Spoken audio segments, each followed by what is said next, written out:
이건 뭐 진짜 과장이 아니니까 예. 진짜 지금 난리 났습니다. 그렇죠. 이런 소식 다뤄야죠. 자, 밝은 뉴스가 주식 시장 이야기와 예. 부동산 시장 이야기. 부동산은 언제나 우리가 좀 흐린 뉴스에 그렇죠. 꼈거든요. 근데 뭔가 좀 희망이 지금 샘솟고 있습니다. 예. 근데 마침 대한민국에 주식과 부동산 동시 전문가가 살고 있었습니다. 어제 매불쇼에서 함께 열변을 토하고 갔는데 예. 오늘 또 안 모실 수가 없었어. 맞습니다. 왜냐? 이재명 대통령이 또 응답했어.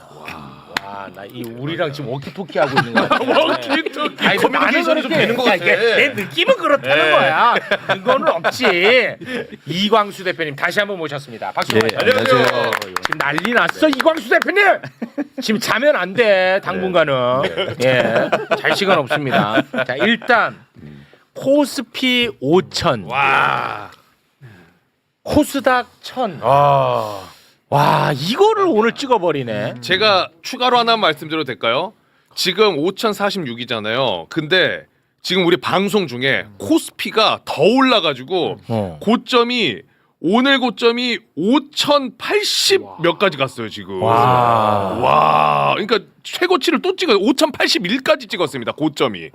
아니 코스피가 무슨 개인 종목도 아닌데 오늘만 해도 2%가 넘게 오른 게 이게. 이거는 진짜 이거 난리 났어. 네. 코스피 5천, 코스닥 1000 오늘 진짜 실제로 지금 찍은 상태입니다. 예. 자, 일단은 전문가 나서기 전에 네. 자, 그러면 이쯤에서 또 정산은 하고 가야 되니까 정산. 나경원 선생 반성해야지. 반성해야 돼. 사과해야죠. 일단은 나경원이 5천은 신기루다, 불가능의 영역이다 이런 얘기 했었거든. 예. 그것도 다시 한번 잠깐 보고 갈게요. 네. 최근 반시장, 반기업 DNA 이재명 후보가 코스피 5천 시대라는 허황된 구호를 외치고 있습니다. 마치 신기루 같습니다. 이재명 후보의 뿌리 깊은 반시장 그리고 엉터리 경제 정책으로는 절대 불가능합니다. 자, 허황되다, 신기루다, 불가능하다. 자, 근데 해냈잖아. 해냈죠. 뭐 실제 해냈잖아. 그렇죠. 야, 근데 드디어 5천 해낸 것에 대해서 나경원이 예. 응답을 했습니다. 반응을 했구나. 야, 나는 그 뭉개고 갈 줄 알았는데 예. 용감한 정치인입니다. 그래. 뭐라고 이야기했습니까? 코스피 5천 돌파. 우리 기업들이 이뤄낸 성과다. 이재명 정부의 언행 불일치 규제에도 지수 올랐다고 축배든다 모렴치다. 지금은 코스피 5천 성취가 유동성과 낙관론이 맞물린 착시인지 철저히 점검해봐야 할 때다. 약간 신기루 못 놓고 있는 느낌인데 아직도. 진짜 멍청한 소리인 게 자존심만 있는 것 같아. 멍청한 소리. 아니 대한민국 기업은 뭐 지금 생겨난 거예요? 뭐 기업들이 다 7개월 차 신생 기업들이에요? 아니 70년 80년 된 기업들이 정부 하나 바뀌어가지고 이재명 정부 들어온 지 7개월 만에 낸 성과인데 저렇게 얘기하면 안 되죠. 그런 줄 알아요. 진짜 오히려 모렴치하다. 모렴치한데 나는 그래도 용기는 박수 쳐드립니다. 본인이 뱉은 말에 대해서 이렇게 대답하는 어떻게든 말을 해보려고 하는. 와, 나경원 진짜로 아유. 대단한 나경원입니다. 네. 자, 우리 주식 이야기 먼저 할까요? 아니면은 주식을 부동산이랑 연결해서 갈까요? 일단 주식을 좀 말씀드리고 요거 좀 관련해서 얘기할게요. 자연스럽게 왜냐하면 오늘 부동산을. 국무회의에서 이재명 대통령이 부동산 관련한 발언을 했기 때문이에요. 그러니까 이재명 대통령 순서대로 하겠습니다. 네. 모두 발언에서 정확히 주식 먼저 얘기했어요. 그렇지. 써서 들어갑니다. 좋습니다. 워키토키를 위해 항상 또 1대1 대응으로 갑니다. 일단 오늘 그 말씀하신 것처럼 코스피가 2.6% 이상 오르고 있고요. 5,100에 가까이 가고 있습니다. 삼성전자가 16만 원에 근접했고 SK 하이닉스가 80만 원. 아니, 삼성전자 16만 원? 예. 와, 내 진짜 6만 원에 살까만. 그만할게요. 자, 근데 오늘은 사실은 굉장히 중요한 의미가 있어요. 예. 여러 가지 오르는 이유에 대해서 분분하지만 명확합니다. 오늘 오르는 이유는 뭐냐면 이건 정책 때문이에요. 정책. 그러니까 시장에 확실한 신호를 주고 있는데 특히 어제 국민연금이 국내 주식의 비중을 늘리겠다고 결정을 했습니다. 이건 굉장히 중요한 의미가 있어요. 그동안 국민연금은 국내 주식을 계속 비중 축소만 해왔어요. 줄여왔었어. 그렇습니다. 그런데 이게 큰 방향 전환이 한 거죠. 그 이재명 대통령이 그 전에 맞습니다. 얘기했었잖아. 맞습니다. 기자회견 때였나? 맞습니다. 예. 네, 그렇기 때문에 국민연금 뭐 하고 있냐? 한국 주식을 사야지. 그래서 사실은 거기에 응답한 거고요. 이게 왜 의미가 있냐면 이건 제 개인적인 얘기를 한번 드려볼게요. 제가 오랫동안 주식 애널리스트를 했는데 예를 들어서 미국의 월스트리트 가서 한국 주식을 제가 세일즈하러 다녔어요. 그런데 외국인 투자자들이 저한테 가장 많이 한 말이 뭐냐면 너 코리아 디스카운트 이유가 뭔지 알아? 물어봅니다. 그래서 제가 남북 문제입니까? 뭐 전쟁 때문이에요? 아니야. 가장 큰 문제는 한국 사람들이 한국 주식을 안 산다는 게 문제야. 그런데 왜 나한테 팔려고 그래? 니네 국민연금도 안 사잖아. 국민연금도 한국 주식을 비중 축소하고 있는데 왜 나한테 팔려고 와? 할 말이 없네. 이게 가장 큰 사실은 모순이었고 한국의 주식시장의 할인 요소였어요. 그런데 이게 바뀐 거예요. 그래서 그 영향이 지금의 대형주를 중심으로 해서 지수를 끌어올리는 가장 중요한 동인입니다. 이제 외국인 투자자들이 한국에 굉장히 많이 들어올 수 있어요. 신뢰가 생겼단 말이죠. 어제도 제가 말씀드렸잖아요. 그래서 지금 정책이 주식시장을 움직이고 있다고요. 그렇지. 선제적으로. 그래서 굉장히 의미 있다. 그러면은 예. 이른바 이제 서학개미들이 동학개미가 될 수 있는 그런 상황이 바뀐 거네요. 그렇죠. 거기에 대해서도 뭐 정책적으로 좀 지원을 해야 되겠네요. 맞습니다. 그래서 또 정책 얘기를 하잖아요. 예를 들어서 세금을 깎아줄 테니까 세금을 면제해 줄 테니까 다시 유턴해라. 이런 얘기들이 나오는 게 다 연관선상이에요. 연관돼. 굉장히 흥미로운 게 정책이 굉장히 촘촘해요. 어. 이건 뭐냐면 주식시장을 명확하게 아는 거예요. 그렇지. 이해가. 그게 중요해요. 그렇지. 그래야 시장을 끌 수 있다고요. 맞아. 그러니까 시장을 밀는 게 아니라 인센티브를 통해서 끄는 거예요. 그렇지. 그러니까 움직이잖아요. 움직이잖아. 그런 차원에서 그러면 우리가 역사적으로 한번 살펴볼 필요가 있습니다. 7번을 한번 볼게요. 7번. 한국의 주식시장이 이렇게 크게 오른 기간은 역대적으로 두 번, 지금 빼고 두 번이 있었어요. 1987년대 하고 그리고 노무현 대통령 때. 그때 그랬어요? 코스피가 200% 이상 오릅니다. 응? 예. 그런데 어떤 공통점이 생각나세요? 그건 뭐냐면 우리나라 정치에 큰 변화가 있었어요. 예를 들어서 1987년, 88년은 뭐가 직선제. 유월항쟁. 그렇습니다. 네. 그러면서 한국의 주식시장이 크게 올랐죠. 그리고 그러니까 노무현 대통령 때 뭐냐면 민주화가 진전되지 않습니까? 그때 사실은 코스피가 또 크게 올랐어요. 그리고 지금 이재명 정부입니다. 진짜네. 여기에 반응하는 거예요. 이거는 인과관계가 있네. 그렇죠. 네. 진짜. 그렇죠. 그래서 그때 당시만 해도 200%가 올랐거든요. 네. 아직까지 100%밖에 안 올랐습니다. 아직 들어가도 돼요? 야 이재명 아직 남아 있구나. 그래서 이런 정책이 시장을 끌고 가면 지수가 사실은 위가 열릴 수도 있다. 그런데 설레네. 8번을 볼게요. 8번. 이렇게 올랐는데도 아직까지 저평가예요. 조평가요? 네, PBR이 그래도 낮아요. 쉽게 말해서 대만과 일본, 우리하고 산업구조가 비슷한 대만과 일본보다도 낮은 평가를 받고 있어요. 예. 우리 그 전문가님이니까 여기서 지금 올려놓은 것만으로 우리가 이제 어느 정도 수준으로 가면 그래도 야 이게 정상화는 됐구나 할 수 있어요. 여기서. 전 일본처럼 갈 수 있다. 일본. 네, 일본. 일본. 네, 일본처럼 가면 그리고 네. 좀 더 힘을 내면 대만 정도도 갈 수 있다. 대만. 네.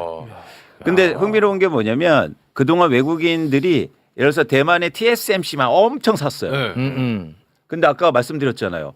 한국 이제 신뢰가 생기는데 정책도 좋게 바뀌는데 막 디램에서 이익, 삼성전자나 반도체에서 이익 많이 내는데 그러면 그만큼 살 수 있다는 거죠. 그렇게 되면 지수가 이제는 예를 들어서 대만 지수처럼 갈 수도 있는 겁니다. 질문이 하나 있습니다. 저희도 옛날에 주식할 때 미국 주식 보면서 한국 주식을 예측을 했잖아요. 네. 근데 지금 이제 글로벌 경기 상황에서 미국 장이 안 좋아진다라고 이제 예측을 하더라고요. 맞아요. 그러면은 우리나라가 이게 오히려 같이 안 좋아집니까? 이제는 이제 오히려 영향 이 받겠죠. 장이 좋아질 수가 있습니까? 지난해부터 어떤 현상이 일어났냐면 미국의 예를 들어서 S&P 500은 30% 정도 올랐는데 우리의 코스피는 80% 올랐습니다. 그러니까 지금 시장에서는 자금의 큰 흐름이 일어나고 있는데 미국만 투자하다가 이제 신흥국을 보기 시작했어요. 왜냐하면 미국에서 주가가 너무 많이 올랐고 쉽게 말해서 그만큼 그로스가 성장이 나오느냐에 대해서 의문을 갖기 시작했단 말이죠. 그러니까 한국 이머징 쉽게 말해서 신흥국이 좋은데 그래서 자금이 나오고 있는 상황인데 대한민국을 보니까 와 정치가 너무 바뀌고 있어. 정책도 좋아져. 기업들도 이익이 증가하지. 그러면 사는 거죠. 그래서 이거는 그러니까 동조 현상은 있긴 하지만 한국 시장이 훨씬 좋아질 수 있다는 겁니다. 이미 그걸 보여주고 있고. 그러니까 미국은 매불쇼를 잘 안 들으셨네. 미국은 그동안에 주가가 오른 거고 네. 지금 현재 한국은 정상 자리를 찾아가는 거예요. 오른 게 아니에요. 오히려 답답하시네. 이 올랐다고 생각하나 봐. 자, 이게 코스피 5,000원 하니까 와 많이 올랐다 이렇게 표현하시나 봐. 이거 제자리를 찾아가는 과정. 서당에 맞습니다. 참 이낙연 선배가 참 대단하게 많이 아시네요. 그래서 이재명 대통령의 그 단어가 굉장히 매력적인 단어예요. 정상화라는. 그렇지. 그러니까 이 핵심을 찢는 거예요. 그러니까 예를 들어서 우리가 뭐 엄청나게 화랑이다, 좋아지고 화랑 있다, 아니야. 주가 지금 폭등하고 있다 화랑 이렇게 아니야. 발언하는 게 아니죠. 예. 실제로 그 이소영 의원이 이번에 5천 TF 5찬 했잖아요. 이재명 대통령하고 그때 막 분위기 좋을 줄 알고 갔는데 이재명 대통령이 웃지를 않았대요. 오히려 이제부터 제대로 해야 이제부터 시작이다. 좀 하셔야 됩니다. 네. 제대로. 그렇게 얘기했다잖아. 그쵸, 그쵸. 그 메시지가 중요하잖아요. 중요합니다. 아니 근데 정상화라고 하더라도 이걸 7개월 만에 정상화 시키는 거는 아, 그건 어마어마한 뭐 대단한 정말 거죠. 성과입니다. 예. 그렇습니다. 그게 이제 핵심이에요. 그래서 지금 주식시장의 그 정책이 굉장히 촘촘하게 잘 구성돼 있고 그러다 네. 보니까 시장을 이끄는 속도가 굉장히 빠른 거죠. 그렇습니다. 그 잘난 너는 왜 자꾸 손실만 보니라고 하는데 저 정상화 과정 아닙니까? 손실이 줄고 있잖아요. 아 근데 제가 조금 제 얘기는 하지 않을게요. 예, 제 얘기는 하지 않겠습니다. 말이 안 좋나 보네. 많이 안 좋은데. 나경원 의원에게 이재명 정부야말로 진짜 시장주의자다. 맞아요. 라는 이야기를 해주고 싶네요. 예, 그건 정말 맞는 말씀입니다. 자 그럼 부동산으로 가도 돼요? 그래서 이재명 대통령도 올해 그러니까 이번에 오늘 국무회의 모두 발언에서 일단 주식시장 정상화로 가고 있다. 예. 더 노력해 달라. 그렇습니다. 이렇게 이제는 예를 들어서 달리는 말에 채찍을 가한 그렇지. 거고요. 네. 바로 이어서 이제 부동산에 관련된 발언을 하는데 여기서 굉장히 중요한 단어가 또 나왔어요. 뭐냐면 저희 영상 2개를 준비했는데 좋습니다. 네. 2개 준비했는데 하나는 어차피 이제 같은 발언이었는데 이게 너무 길어갖고 저희가 이제 자체적으로 2개로 쪼갰습니다. 예. 부동산이 우리 사회에서 왜 그렇게 중요한 문제인지에 대한 이야기를 합니다. 함께 그 부분 보고 오겠습니다.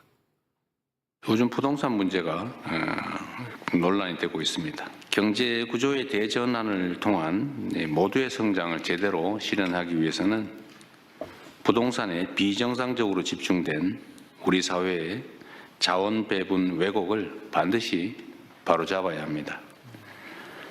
비생산적인 부동산의 과도한 팽창은 필연적으로 건품을 키우게 됩니다. 그리고 성장 잠재력을 훼손할 뿐만 아니라 자칫 국민 경제 전반에 심대한 타격을 더할 수 있습니다. 이는 나아가 사회 구성원 간의 신뢰마저 손상해서 우리 공동체의 안정까지 뒤흔들게 될 것입니다. 큰 혼란을 겪은 가까운 이웃 나라의 뼈아픈 사례를 반드시 반면교사 삼아야 되겠습니다. 네, 부동산 문제가 너무너무 중요하다. 예. 그러니까 부동산 문제를 해결해야 될 거 아니겠습니까?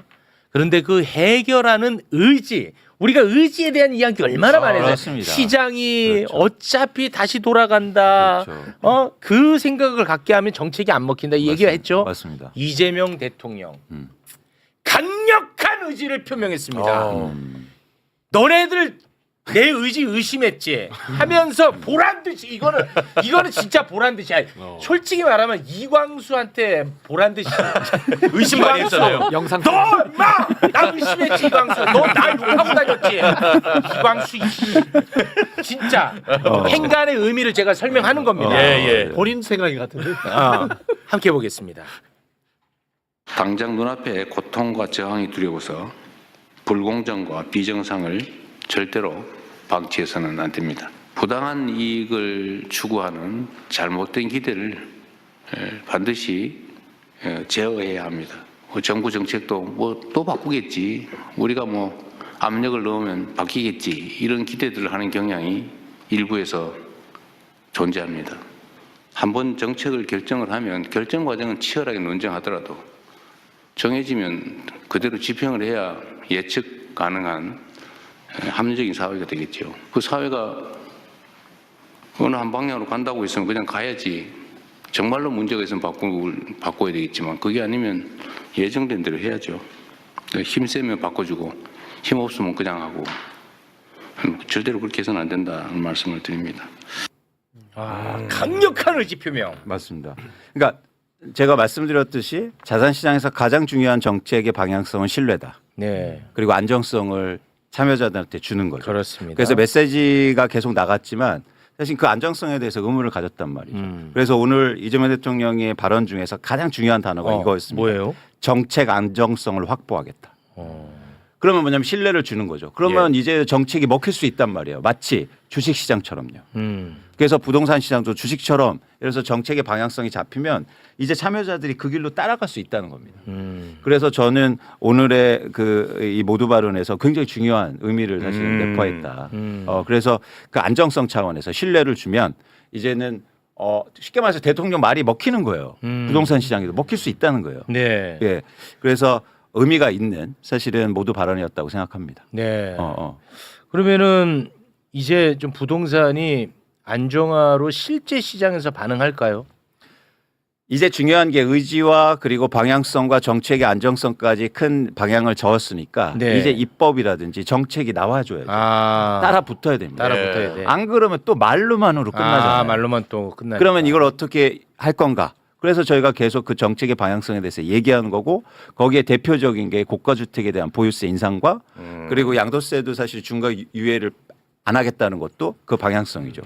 그래서 이런 것들이 실제적으로 따라 붙어줘야 신뢰가 더 붙겠죠. 네. 예를 들어서 그냥 주식시장 5천 가겠습니다. 주식시장 정상화 시키겠습니다. 주식시장이 좋아야 생산적 금융으로 가야죠. 말만 했으면 누가 믿겠어요.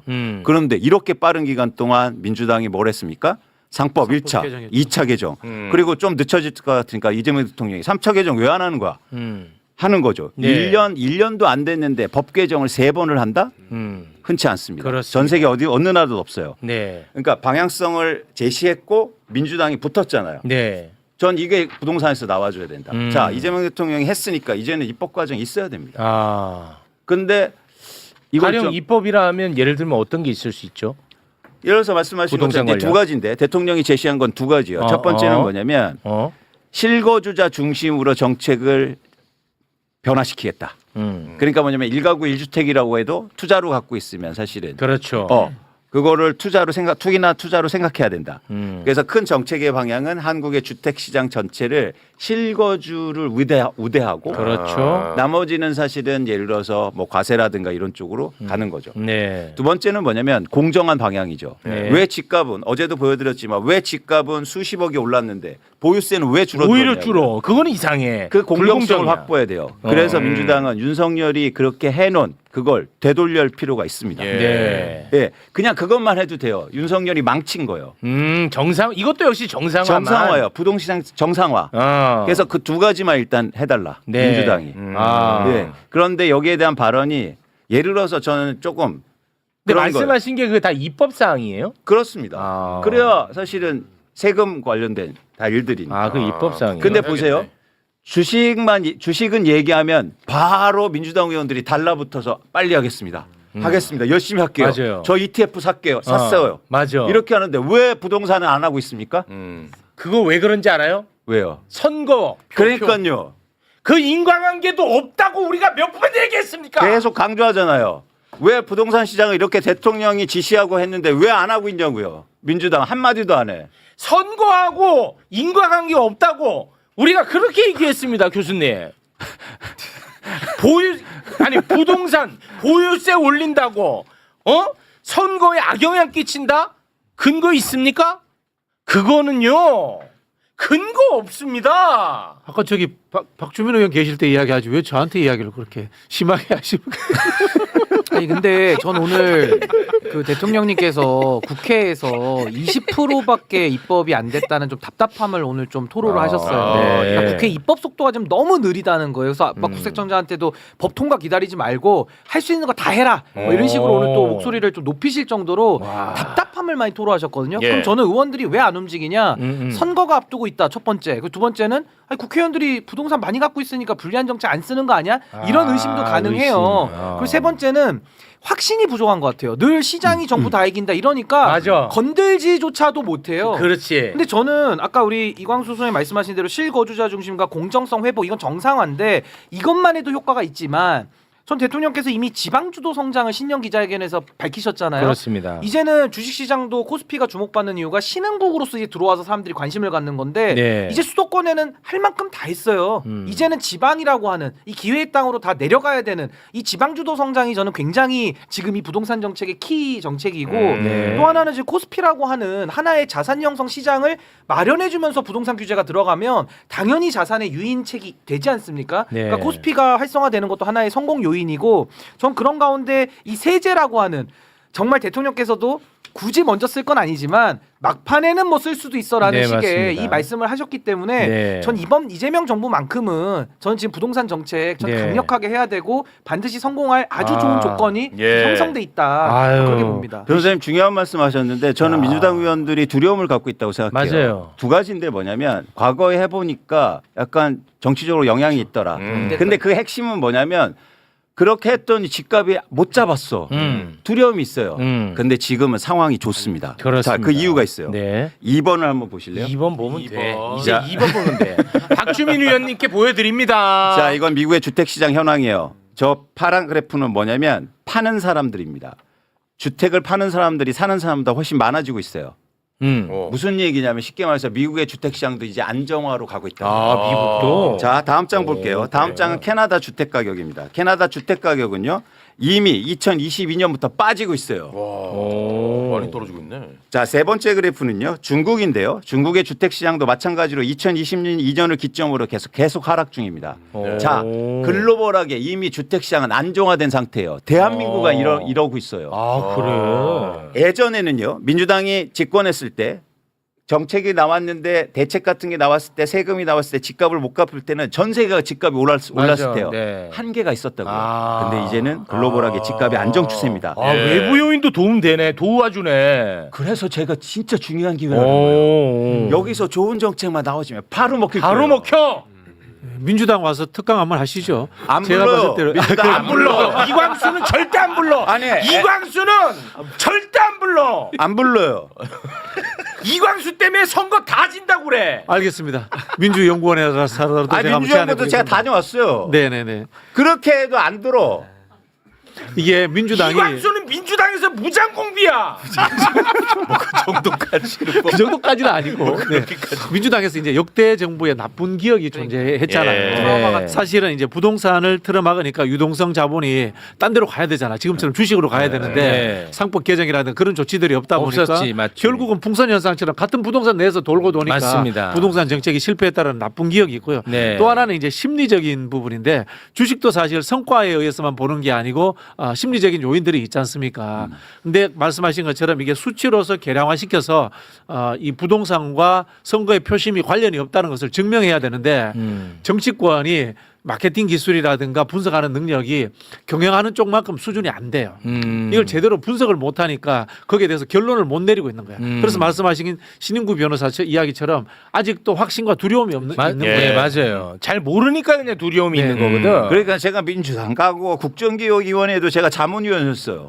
그렇게 했는데 이제는 부르지도 않아요. 부르지도 않아, 하도 그때. 짜증내고 화내니까. 그때 같이 해봤더니 쟤랑 못할 것 같아. 결론 지었어.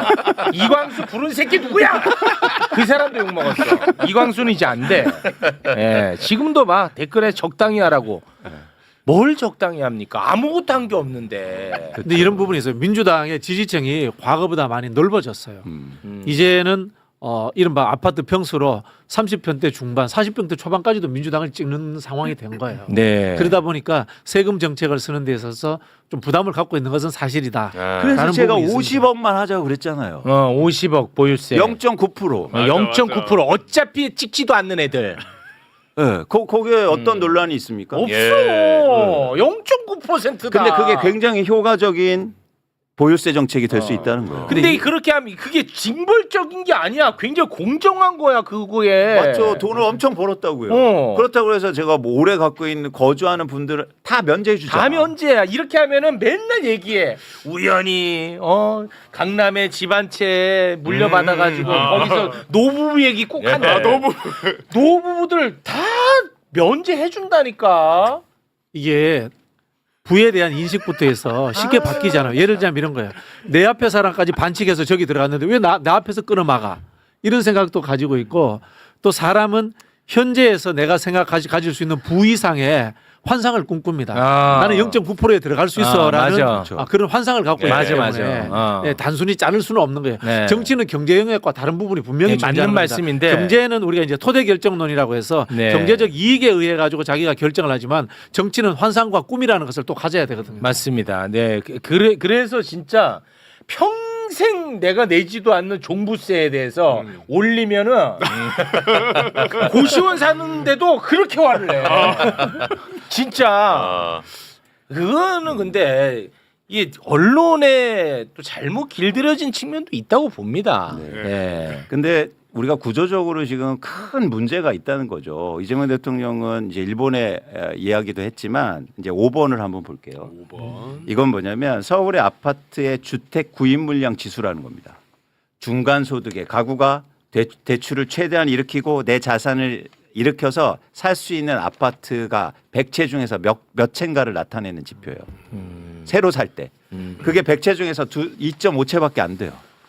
그러니까 이미 시장에 진입한 사람들은 예를 들어서 그걸 갈아타게 하고 이럴 수는 있겠지만 새로 우리 아이들 그리고 우리의 청년들은 진입 안 돼. 진입이 불가능합니다. 안 돼. 이런 상태를 언제까지 유지할 수 있느냐. 이건 좋은 나라가 아니야. 정치가 미래하는 거잖아요. 교수님. 그러려면 2세대한테 우회한 정책을 해야죠. 또 맞네. 그래서 이제 저희가 이제 이재명 정부에게 큰 기대를 하는 게 사실은 혁명적인 점프보다는 점진적으로 가는 것들이 사람들에게 이해 폭도 많아지고 네. 그다음에 부담감도 더 적어지거든요. 그런 부분에서 저는 주식 시장이 커지는 게 가장 중요한 하나의 탈출구가 될 수 있을 것 같아요. 네. 이제는 부동산보다 주식으로 돈 벌자. 사람은 돈 벌고 싶은 욕구를 가지고 있거든요. 그렇습니다. 그걸 막을 주식으로 수가 없어요. 벌으라는 거예요. 교수님 그래서 너무 좋은 환경이라는 거예요. 네. 그렇죠. 그렇죠. 조금만 동의합니다. 잘하면 그렇습니다. 확 가는 거예요. 그렇죠. 오, 재반 환경이 너무 좋아요. 맞습니다. 네. 저도 지금 이사해야 돼가지고 최근에 집을 좀 알아봤거든요. 부동산에 혹시 저희 집 근처는 아파트 살려면 얼마 있어야 되나요? 그랬더니 한 6억은 현금 들고 있어야죠. 그래서 바로 포기했습니다. 너무 높아서 지금. 그렇습니다. 예. 자, 오늘은 여기에서 마무리를 좀 짓도록 하겠습니다. 뭐 그래도 다 하셨죠? 네, 네, 네. 고맙습니다. 저희가 계속 근데 지켜봐야 되고요. 예. 이건 단순하게 발언을 끝나서 그 행동까지도 우리가 계속 맞습니다. 봐야 맞습니다. 됩니다. 계속 네. 꾸짖어 주십시오. 네, 고맙습니다. 민주당에서는 계속 꾸짖으시면 안 부를 겁니다. 네, 그 점은 알고 계세요. 네. 자, 함께 해주신 세 분 대단히 고맙습니다. 고맙습니다.